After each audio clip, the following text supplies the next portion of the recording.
So my colleague Mike Tishman and I have been both doing research and consulting with organizations for the last decade. And we noticed a very sort of puzzling phenomenon, and that is we noticed that big successful companies are failing, and they're failing at an ever increasing rate.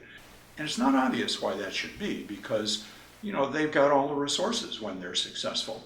And so for the last 10 years, Mike and I have spent a lot of time talking with people, studying companies. And what we discovered, which we talk about in the book Lead and Disrupt, is there are really a couple things that trap successful organizations. The first is that when an organization is successful, they develop a set of processes and metrics and rewards and cultures of the organization that drive their success. The problem is that in the face of change, when strategies change, when technologies change, successful organizations often try to hang on to the past. So let me give you an example of how successful companies get caught.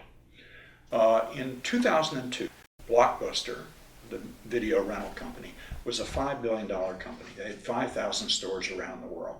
In 2002, Netflix went public. So Netflix is a tiny little company. What happened over the next 5 years is Blockbuster stayed with their emphasis on renting videos through stores. Netflix began by renting videos by mail, but as the world changed, Netflix changed to video streaming. And by 2010, Blockbuster was bankrupt. They sold off all the assets.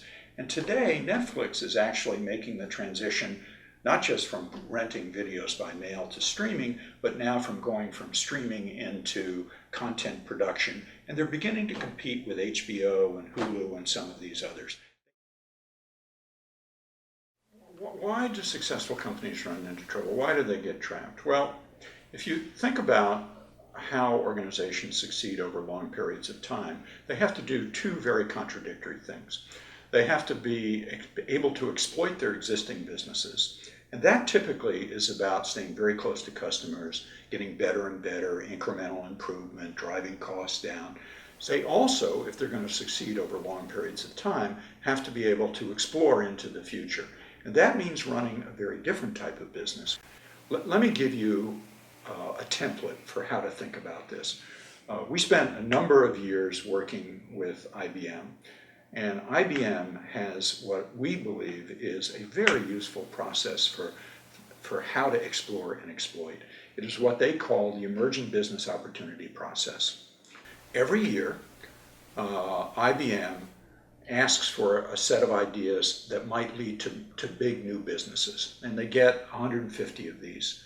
And they winnow those down to a set and actually do some due diligence on whether this is a serious business. And every year, they fund a number of new businesses, small businesses. These businesses are run the way a venture capitalist would run a business. That is, they are funded from the corporation, but they report to a senior vice president who is essentially their venture capitalist. If the market likes it, they scale the business. If the market doesn't like it, they kill the business, and then they fund new ones. So in the book, Lead and Disrupt, we describe in some detail how this IBM approach can be used by lots of companies. So the question of how do businesses both compete in a big, mature business and also explore into the future is what we talk about as ambidexterity, for lack of a better term. And what does that actually look like in practice? Imagine you're in a company and you're trying to both explore and exploit. You're trying to do both. If you're going to make that work as a leader, what you have to do is first you have to provide some overarching, compelling strategy and intellectual reason why this is important. And the reason you have to do that is if you want people throughout the organization to help each other, to share with each other, to share expertise, then they have to be convinced that there's a reason why we're doing this. So the first issue as a leader is to provide this compelling strategic intent. Once you do that, you also have to provide for sort of an overarching vision that helps people understand that we're all part of the same team. That is a common identity. That's the second thing. The third thing that the leader has to do is their team has to be completely aligned around this ambidextrous strategy. The fourth thing they have to do is they have to be prepared to run very different alignments. That is, you have to be prepared to have different cultures, to have different metrics, to have different values on which you evaluate these companies. You've got to be what we sometimes say is consistently inconsistent. And the last thing that a leader has to do, which is again easy for us to talk about, easy to read about, hard to do, is you've got to be willing to tolerate the tensions that this creates. So let me give you another example of a company that I think is trying to be ambidextrous in an interesting way, and that's Google, our friends at Google.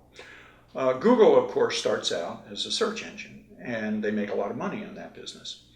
But what they're trying to do is they're trying lots of little experiments. Now, what we've seen, at least in the press, is they're recognizing the need to run very different organizations, exploratory and exploitative organizations. And so what we've seen with this alphabet is an explicit recognition of the need to do that, and they're separating their businesses out. What I like about it is that they were able to explore and exploit. They were able to take their assets and capabilities and use both. And it is the companies that can do that that manage to survive in the face of change.